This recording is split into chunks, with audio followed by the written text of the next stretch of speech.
Hey guys, I'm Dee Harris. Welcome to another episode of Hanging Out with Dee. And guess what, guys? I am so excited to have with me today Jenn Giustra-Kozek. She is an author, a licensed psychotherapist. She's worked with 9/11 victims in therapy. She's worked with Sandy Hook. She works with people with ADHD, OCD, ADHD, anxiety, everyone. Welcome, yes, Jenn. Thank you so much for having me. Yes, and this is a picture of her book, guys. Check it out. Really cool book. My 8-year-old was fascinated by your book. He was reading it in the car. Mom, did you know? It was really cool. So, welcome, Jennifer. And we want to know a little bit, before you go into teaching us a little bit, I'm really excited to hear about that.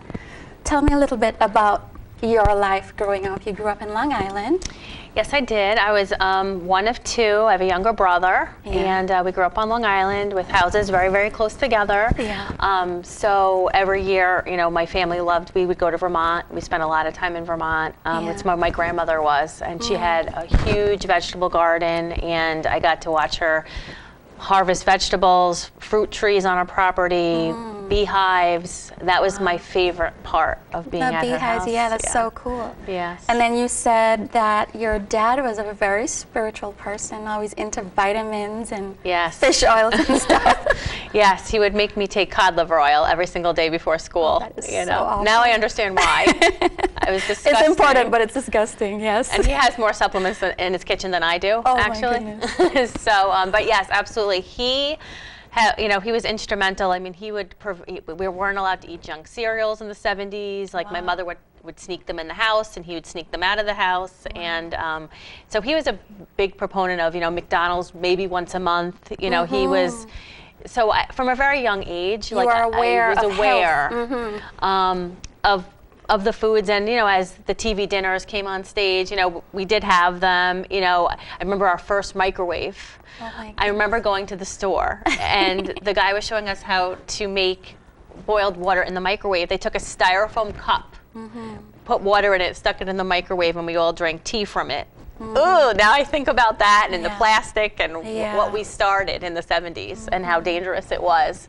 But it was going to make everything faster. It was going to make everything more convenient for parents. And, it's interesting, how that slowly started entering my life in the 1970s. Although, my family was a big proponent of cooking. We cooked. My mom was a very good cook. My grandmother was a really good cook. My grandfather was a baker, so he knew the difference between a store-bought munchkin and one that he made at home. Yes. So I grew up understanding the importance of cooking, and, so I did have a background. It's interesting how the universe sort of prepares me for my journey. Nothing is wasted. Every single thing is important. Everything. And now that I'm looking back, I say, wow, that's, it's interesting how that all kind of came through. So you had a cool spiritual encounter at 10 years old. Yes. Talk about that. Yeah, I was, a typical 10-year-old, although I did speak to angels and I did, some interesting things. My dad was a spiritual guy. He would teach me about auras and energy, and I would leave my house and go talk to angels in my, in my garden, in my backyard. But I used to tell him, Dad, I'm going to help the world in some way. I'm going to write a book. And he'd say, okay, yeah, you're a good writer. My 5th grade teacher told me I was going to write a book too. I said, my 5th grade teacher said I was going to write a book. He said, okay, Jen. Okay, sure. And I said, I'm going to do something that's going to help the world. And I also knew on some level that I was going to have a special needs child. Now, I had no idea that all this was connected, but I remember throughout my childhood having very serious conversations with my family about what I was going to do when I got older. I was going to have 2 children, a boy and a girl, and a boy first. I mean, I knew these things. We are very intuitive, and my dad never discouraged that. He always encouraged me to, find my way, never discouraging, that kind of dream that I had. Spiritual, He was half laughing. Because I mean, maybe every kid comes to their father and says, I'm going to do something that's going to help the world. But he just kind of went along with that. So what does he say now? He's very proud of me. That's right. Do you remind him? He did. Do you remind him? I do. And he takes out the books of the astrological charts that he was reading to me when I was young, like how I was going to be a writer, and so it's all there in black and white. It's kind of interesting to read now. Very cool. Yeah, it's cool. So fast forward, you have your master's in psychotherapy, and you were working traditional practice. I was. I worked. I got my counseling license at Western Connecticut State University back in 2000. I worked my way into a psychiatrist's office where I was primarily treating people with all kinds of disorders, ADHD, OCD, depression, and medication was always the first line of defense, you know, and alongside therapy. Yes. But even the doctors would discourage any kind of energy work, anything that sounded a little outside their mainstream Western thinking. medicine, yes. You know, they would discourage it and not, you know, so I knew it would be someplace. I always questioned, like, why aren't we doing other things? Because I was brought up in a family. My mom went to a chiropractor when I was a young child for back pain, and I knew these things were out there. I just never kind of put the pieces together, you know, until I had my own child. Yes, talk about that. Talk about Evan. So Evan came into the world 32 weeks, so he was 8 weeks premature. He was in the NICU for a long time because he had an undigested, developed digestive system. And I knew pretty much right away that there was something wrong with him. Medically, he was chronically sick. He had croup and ear infections, and you know, I always questioned, you know, what was wrong with his immune system? I didn't understand, and the pediatrician would reassure me and say, don't worry about it. You know, he's a premature baby. He'll always have a, you know, a compromised immune system. I mean, this is what the pediatricians are telling us. And I would say, well, what about the developmental delays? Well, you know, kids have developmental delays. Well, he was really delayed. He didn't walk until he was almost 2.5 years old. Oh my goodness. He was speaking, but he was not making any sense. He was, you know, completely unintelligible. He was at 4 years old that we finally, I was, you know, wanting a diagnosis. Yeah. You know, so we were going to speech therapists and behavioral therapists, neurologists. We had an EEG done, you know, to test brain activity. They ruled out CP, you know, and I do definitely encourage cerebral palsy. Okay. They thought maybe he had a mild case. They just wanted to make sure he didn't have a brain tumor. You know, and I do encourage people to do the medical route, the mainstream medical route, because you always want to rule out worst case scenario. So to suggest we should just all go to naturopaths and like ignore, you know, that's not a good idea. But we need to coordinate these things and do it together. But so all of that got ruled out, but there was still something really wrong with him. You know, he was chronically sick. He had a lot of stomach issues, you know, stomach aches, constipation. He wouldn't go to the bathroom but every 4 or 5 days. This is what I thought was normal. The pediatrician would tell us, well, just give him some Miralax. Well, Miralax is a derivative of antifreeze and was never approved for children. But our pediatricians are just handing it out like it's candy. And a lot of kids Miralax. Just rewind for me. Did you say Miralax is a derivative of antifreeze? Yes, it has a chemical PEG, which is basically a derivative of antifreeze. I mean, it's a chemical concoction. You know, it's formulated to actually, you know, do something in the colon to, you know, to actually help children go. I mean, it's helpful for a colonoscopy. Oh my but goodness. I don't think young 2 or 3 year old children, actually there's been studies done on it that it creates an iron deficiency, an iodine deficiency, all which lead to a lot of these behaviors we're talking about. So we're just constantly chasing our tails. We're giving these kids medication, basically, that's actually doing the opposite of what we need them to do. So then your son was diagnosed with what? So he was diagnosed with something called apraxia, which is a motor planning problem. You know, he didn't have a plan. He couldn't carry out a plan to do anything that other children could do. Meaning that he had problems in making decisions. Right. And doing what we consider regular activities. Exactly. Like you put a 10-month-old in a wicker basket, you know, and they figure out how to get out. Yeah, that's called a plan. There. That would be a plan. Got it. I didn't understand that because he wasn't getting out of the wicker basket that there was something really wrong. Oh my goodness. You know, I just figured he was a happy baby. He just sat on my lap. I'm content. Oh my goodness. He was the happiest baby I've ever seen. Now I know happy is not so good sometimes. Yes. Oh my goodness. Yeah. All right, guys, it's time for Dee's Life Questions.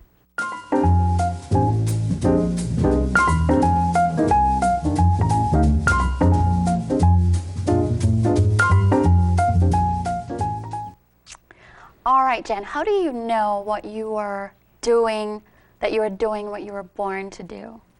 Well, like I said before, I've known this ever From you were since 10. I was 10. But also because I've always been a helper. Like, that's been my life mission. Like, ever since I was born, like, I was born the oldest child. You know, I had a younger brother who had some disabilities as well, learning disabilities and so forth, and I was always set up to, like, help. You know, I was always a caretaker, sometimes a codependent caretaker, hence why I became a therapist. So, you know, I just trust that what I'm doing makes me happy, makes me feel fulfilled, and therefore I know that I'm doing what I'm supposed to be doing. Beautiful. Yeah. How do you help your kids understand their purpose? Well, you know, all of our children, no matter who they are, have a very special gift, you know, and it's about finding the gift. And I think it's also about finding what they're really good at, and it's not so much what they are, but who they are. Absolutely. You know, so many of our kids now today, or parents today, you know, judge our children by, you know, who they're hanging out with, what their grades are, and it actually really hinders their self-esteem. You know, when we start talking to them about who they are, you know, you're a loving kid, you're helping, you're a helper, you're spiritual, you're sweet, you're caring. The core of who they are. The core of who they are. Then allowing them to explore what that means for them. Absolutely. And setting up opportunities for them to volunteer at a soup kitchen, to help out with the Boy Scout, you know, to figure out who they are and encouraging that, you know, to blossom. That's beautiful. Yeah. I love that, Mom. Okay. What do you know for sure? Well, I know for sure that kids with ADHD and autism recover. And, you know, I hear a lot of, you know, some parents say, well, what are you trying to do, cure my child? Like, this isn't about a cure. This is about helping them to become healthier, happier, more well-adjusted children, children that are socializing and being a part of our world. Yeah. So many of our kids are very anxious, sleepless, you know, distracted. They're causing a tremendous amount of pain for themselves, for their family, and, you know, that's why it's so important to get this out there. You know, I know and have these you kids found get better. in your personal experience your own child has recovered? Evan is beautiful. Does he have still emerging issues with, you know, he goes to some special ed classes and everything? Absolutely. You know, I mean, it's not a perfection. He's happier, he's healthier, he's social, he's making friends. His self-esteem has just blossomed. You know, he's joining more group activities. Wonderful. He's playing with imagination. I mean, this was a kid that wasn't playing with imagination. No one knows that that's not okay. Like, that's not normal. You know, that's not a normal behavior. So, meaning what? You know, even just playing with figures, you know. He wouldn't do that before. He really wouldn't do that before. You know, he would be very rigid in his thinking. You know, he'd see this cup, but he wouldn't see the table. He wouldn't see the room. Wow. So he would fixate. He would fixate on certain things. He would look at a light, and it would just be spinning. He wouldn't know how to play with the toy the way, you know, he couldn't. I remember one Christmas, and this was what broke my heart so badly. You know, I remember getting a little truck for Christmas, and all he had to do was pull the lever out to make the dump truck dump. He couldn't figure out how to pull the lever, and he was 4. I mean, and he would just look at it with such frustration, and he would beat his head against the floor. Oh my you know, God. he would take the truck and he'd throw it in anger because it just. Oh, I can cry. I mean, I just remember that scene. It would repeat over and over again. I mean, this was a kid that we knew had such a spiritual presence and was so loving, but we weren't able to access that until we did a lot of these things. Yeah. I feel so it. I know it works, and you know, I have over 20,000 followers on Facebook, and every single day I get a testimonial from one of them that says their child's speaking, their child's social, their child's going back to mainstream school. I mean, this is why I'm doing what I'm doing. Absolutely. That's a perfect segue, guys. It's time for I Don't Like That, Mom.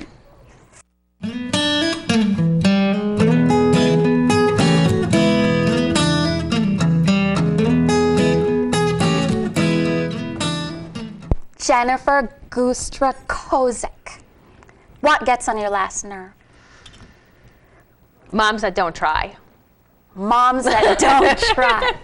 Moms that make excuses. That say, well, you know, we did the gluten-free thing, it didn't work. And they're done. And they're done. They've given up. They're going back to their medication. Their doctors are pushing it. Their schools are pushing it. And they just, you know, give up. Unfortunately, there are so many layers, and there's so many things to investigate. In the book, Healing Without Hurting, I go through a menu of options. I mean, there are so many things we could be doing to help these kids improve and get healthy. And it's laziness in some cases. I mean, it's the same reason a lot of people don't change their diet when they're diabetic. And they can easily, easy fix, easy for me to say. But it's a fight for our lives. It's a fight for our children's lives. And we either choose to live or we choose not to. Yes. And I find that the moms that really embrace this and, they do the best they can, they're choosing life. They're choosing life for themselves. They're choosing life for their families, for their children. And I just encourage, it's not easy work. Obviously taking a pill seems easier. It seems like a quick fix. Yeah. But unfortunately, we're not fixing anything, Dee. We're not doing anything to fix all of the underlying issues that are going on with these kids. People say, well, you're trying to cure my child. This is the way God made them. God didn't make them sick. We don't want them to be sick. And people get mad at me if I suggest, if your child had cancer, wouldn't you do anything and everything? Yes, they would. I cannot believe you're comparing this to cancer. But as my book points out, and as all the research I've done, and I've done hours and hours and hours in medical journals over, this is an autoimmune disorder. This is the same thing, the doctors today do not have a handle on. My mother-in-law has rheumatoid arthritis, and they want to give her cancer drugs and chemotherapy drugs. They want to give them prednisone forever. I mean, it makes you sicker. Yes. But they don't have an answer. Absolutely. So you do some of these things in the book, I feel like we're not only helping them right now, but we're helping what other autoimmune disorder could be brewing in the future. Well, this is great. This is great because you have a lot to share with us in our Say What segment. Okay. All right, guys, it's time for Say What.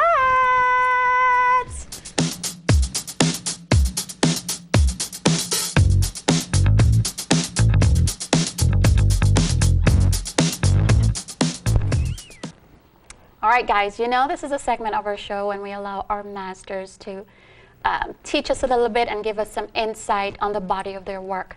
So go for it. We're going to be talking about treating ADHD, anxiety, and depression, what your doctor won't tell you. All right, go for it, Jen. Slide number 1. So your child may be suffering from, you said, food sensitivity or nutritional deficiency. Yes, absolutely. The brain is the greediest of organs and requires a lot of nutritional support in order to function. Minerals, for example, is one of the biggest facilitators of brain health. We need iodine, we need zinc, we need potassium, we need magnesium. Magnesium is the anti-stress mineral. Without these minerals, the brain isn't firing correctly. Our body needs protein, our body needs amino acids, which are actually the building blocks of our neurotransmitters, dopamine, serotonin, and so what most of us don't recognize or realize is that nutritional deficiencies is at the root a lot of times of these issues. And unfortunately, because of food sensitivities, and I talk a lot about food sensitivities, this is the one area parents don't like because it means they can't go to Dunkin' Donuts anymore because everything has gluten and dairy, for example. But our kids are getting, it's an inflammation, and inflammation is starting in the gut, and what most people don't recognize is that it's very connected to our brain health. So when we pull the foods like dairy, for example, actually creates a morphine type reaction in our body. A lot of these kids have chronic ear infections. There's a lot of physical symptoms. They have a lot of constipation issues because it's literally like giving a kid morphine. Wow. So their whole system slows down. Wow. They become inattentive. They become groggy or moody. Often when we pull some of these foods out of their diet, all of a sudden there's a change in their behavior. It's a huge shift. So this, you're saying, is related to dairy and gluten in many kids with sensitivities? In many cases, these are the two that, studies are even showing that these are the two particularly that when we pull them, those are the ones making the most difference. Although, like Evan was very sensitive to egg, for quite some time. So we actually had to pull the egg. He was sensitive to almonds. A lot of people switched to almond milk. But for him, that wasn't a good solution because he was also... So unfortunately, we have to kind of do some food sensitivity testing, pull all the foods for a time. And be detectives. Be detectives. Absolutely. And basically then heal the gut. Heal the gut wall, and then we start seeing improvements. Beautiful. Yeah. Next graphic. Genetically modified foods, food preservatives, and chemicals are contributing to your child's attention, focus, sleep issues, and psychiatric symptoms. Absolutely. So what we're seeing across the board in every supermarket is toxic chemicals. We are bombarded. The GM foods, the genetically modified foods, this is something that's come around in the 1990s. They're actually, injecting the seed of our vegetables with glyphosate, which is an herbicide, which is Roundup. Which literally destroys the good gut bacteria, which actually helps our immune system. Because again, our gut is 85% of our immune system is in our gut. 95% of our serotonin is in our gut. Wow. Doctors want to ignore this and say there's no gut-brain connection. Well, hello, like when you take a pill, where does it go? Into the gut. Yes. We're not feeding our ear when we have a headache or when we have depression. Into the gut. Going into the gut. So there is a direct link. Yeah. So unfortunately, a lot of our foods, and the book points out every single food that's toxic and causing issues. Next graphic, good stuff. Yeah. For every medication, there's a plant remedy.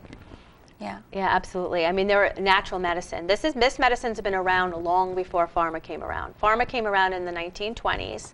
Before that, you will find medical journals and medical books from our doctors were reading before pharma came around that talked about bound bowels, that talked about deranged minds, and all the protocol that naturopaths and integrative physicians use today is no knowledge from before.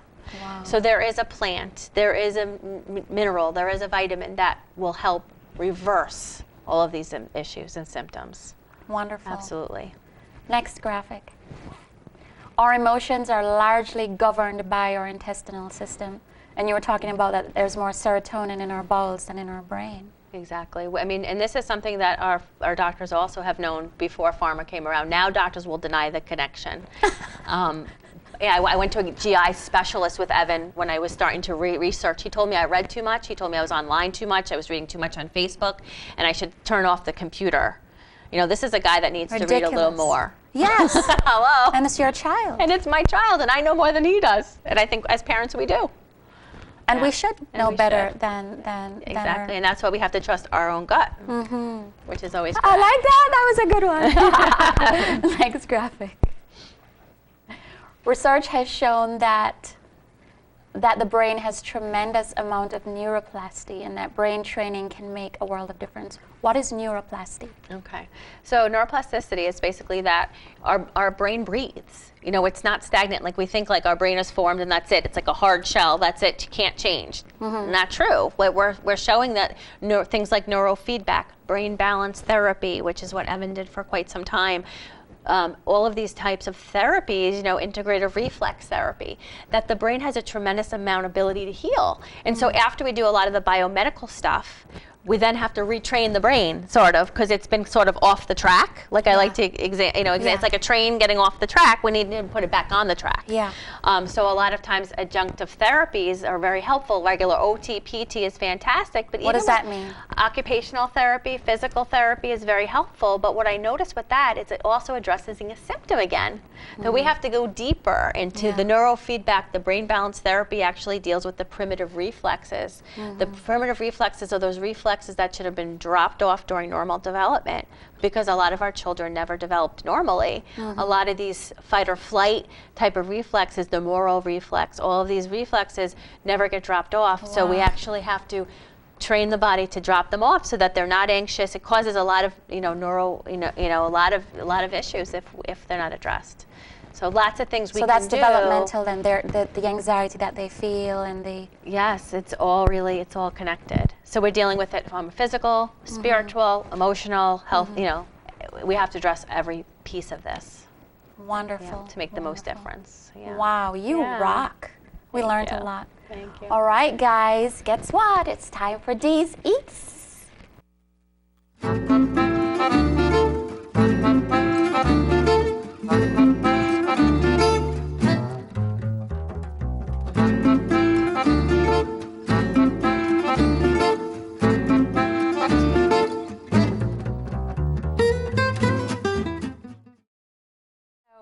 Jenn is going to show us how to make mayo from scratch, and she's going to show us a typical lunch that she puts together for her son, Evan. Go for it. Absolutely. Well, our food industry is insane, and our food in our schools is worse. Actually, the state prisoners in Connecticut are doing better than our school kids. Are you serious? Not kidding. Even regular mayonnaise, if you look at some of the preservatives in there, cause birth defects and cause a whole host of neurological problems. So hence why I've decided I'm going to go back to my ancestry and I'm going to start making more of my own food. So we do the best we can. Often I'll buy organic mayo at a store because sometimes for lack of time. But I just want to teach everyone how simple this is to do. All right. So basically all we need is oil. And a lot of the recipes will call for a vegetable oil or canola oil, but a lot of those are genetically modified. So, and a healthy alternative is obviously olive oil. Okay. And also coconut oil. All right, let's go for it. Start the So the oils go in last, actually. So what we want to do is we want to start with just a little bit of vinegar. You could use vinegar or you could use lemon juice. All right. It'll work the same. I think we have a recipe up, Dill. Can you go ahead and show that? Yes, so we can do it any which way. So I just put a little bit of a tablespoon of vinegar in here. We're going to use 1 egg. There are vegan recipes out there, like if a child cannot have eggs. So for a while, my children couldn't. But we're going to use 1 egg yolk. Okay. We're going to just stick that right in there. 1 egg yolk. 1 egg yolk. This is just mustard powder. Yeah. And if we open this up, we just take about 1/4 teaspoon of just Quarter teaspoon mustard powder. That's it. I love pink sea salt, pink Himalayan salt or sea salt, but pink salt's fantastic because it's a natural iodine and it's really good for the thyroid. Okay. And apple cider vinegar is fantastic for our health. So basically it's very simple. So that's pretty much the beginning of it. So then we put this on. Yep. And we start stirring that up a little bit. Yep. And we're going to add some olive oil. Just going to add some olive oil, and it's going to get, it's going to start emulsifying. Okay. And getting, there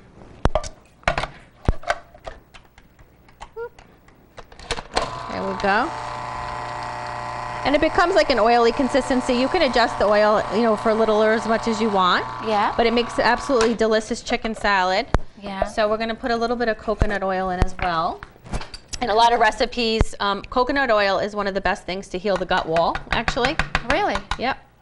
So we use a lot of coconut oil, and it's also a natural antibiotic. There are so many wonderful things about olive oils, coconut oil. So yeah, we use that. So we're just mixing this up, and you could use the thickness. It's a little bit of a different color than you're used to. Yeah. But it's healthy, and you know what's in it. You know exactly what's in it. Exactly. So the next thing we're going to do is, all I basically do is I take the dinner from the night before, which I made some grilled chicken. And I just throw that right in. Yeah. I just throw a little carrot and a little celery. Yeah. I put a little salt and pepper in it. And basically, in about, how long did this take me? Less than a minute. Less than a minute. I've just made a very, very healthy lunch for the kids. This is gluten-free bread, which I absolutely love. I don't know if I can, it's D-Land Bakery. Yeah. Which is millet bread, which is what the birds eat. Oh, cool. Let's do it quickly. We have like 10 seconds. It's very, very easy. So basically, we're just going to make, this is my sandwich. We're just going to scoop this out, just like this. This is great, guys. And basically the kids are going to get a fruit snack, which is going to consist of real fruit, not fruit snack plastic fruit. So we cover this up. And we cover it up, and that's pretty much the lunch. Let's see the fruit. So we put fruits here, and this is what would be lunch, right? This is lunch. All right, guys. No excuses. You can do it. Thank you so much, Jen. Thank you so much. This has been amazing. Thank you, Dee. Parents of kids who have ADHD or autism, there's hope. You can do it. See you next time. Thank you. Bye.